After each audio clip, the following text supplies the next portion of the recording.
Hi, in the last video, we have discussed what is error and flow control and the classification of protocols used for flow and error control. So in this video, we will study one of the protocols used for noiseless channels, that is the simplest protocol. So as explained in the previous video, we know that the protocols at the data link layer for flow and error control can be divided into two types, that is for noiseless channels and for noisy channels. So for noiseless channels, these are the protocols used, and for noisy channels, these are the protocols used. So the protocols for noiseless channels are simplest protocol and stop and wait protocol, but in reality a noiseless channel will not exist. So these protocols, that is these two protocols, are just used for understanding purpose, and also a noiseless channel will be error free. So in this video we will study the simplest protocol for noiseless channel. So let us start with the simplest protocol.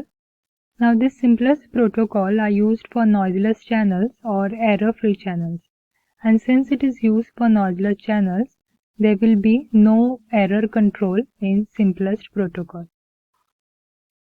Also in this protocol, we will assume that the receiver can immediately handle a frame or it can immediately process a frame. So it means that the receiver will not be overflowing with messages. And since we have made this assumption, this protocol has no flow control mechanism. And this protocol is unidirectional protocol, which means that the data will be sent only in one direction. And as said earlier, this protocol is used for noiseless channel which does not exist in a real life. So this protocol is just used for understanding purpose. Next, let us discuss the design of simplest protocol. Now in this figure, only three layers are shown, that is the physical, data link and network layer. The higher layers are not shown.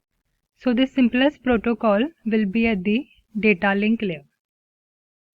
So at the sender side, first the data link layer will receive the data from the network layer. Then at the data link layer, it will add its information, that is it will add its headers and trailers and convert it into a frame, and then it will send the frame to the physical layer. Physical layer will then send it over the transmission medium. Then at the receiver side, the data link layer will receive from the physical layer.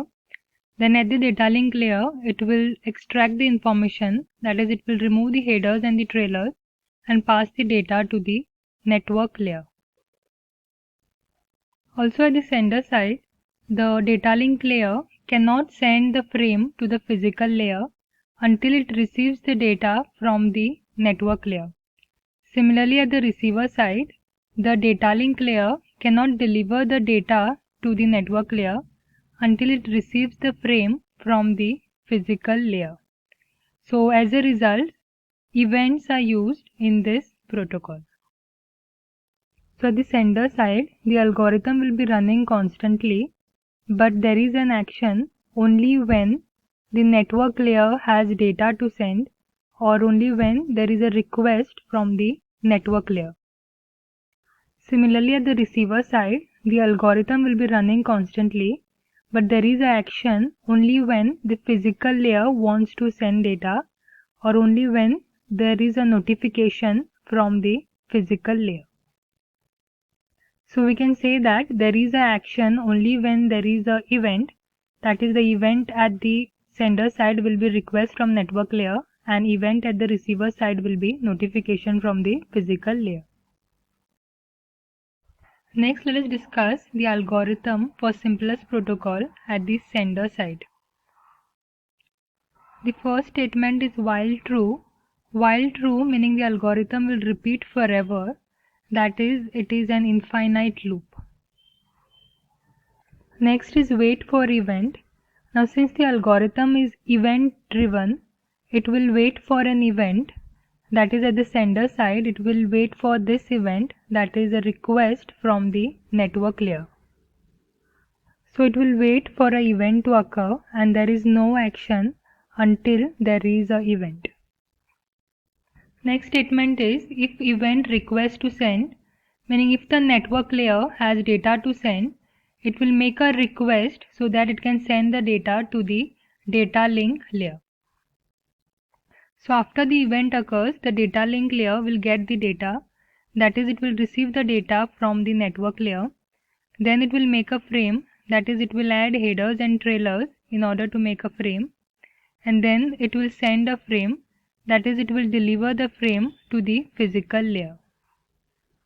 So these are the main steps at the data link layer after an event occurs, that is get data, make frame and send frame. So this is the algorithm for simplest protocol at the sender side.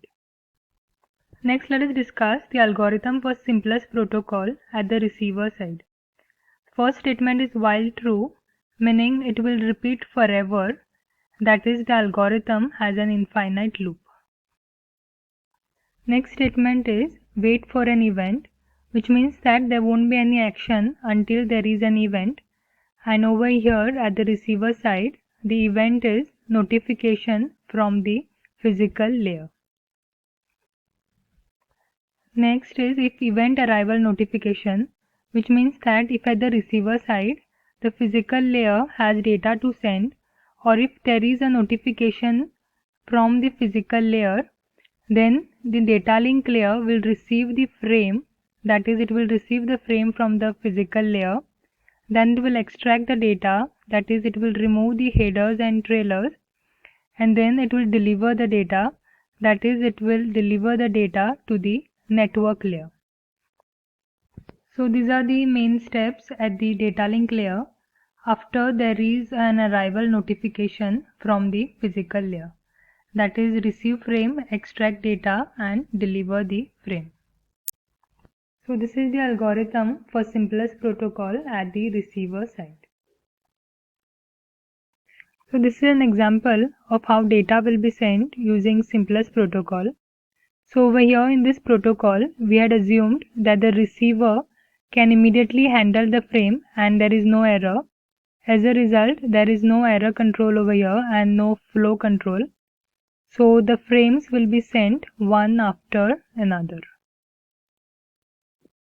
So this simplest protocol is just used for understanding purpose. It is not used in real life.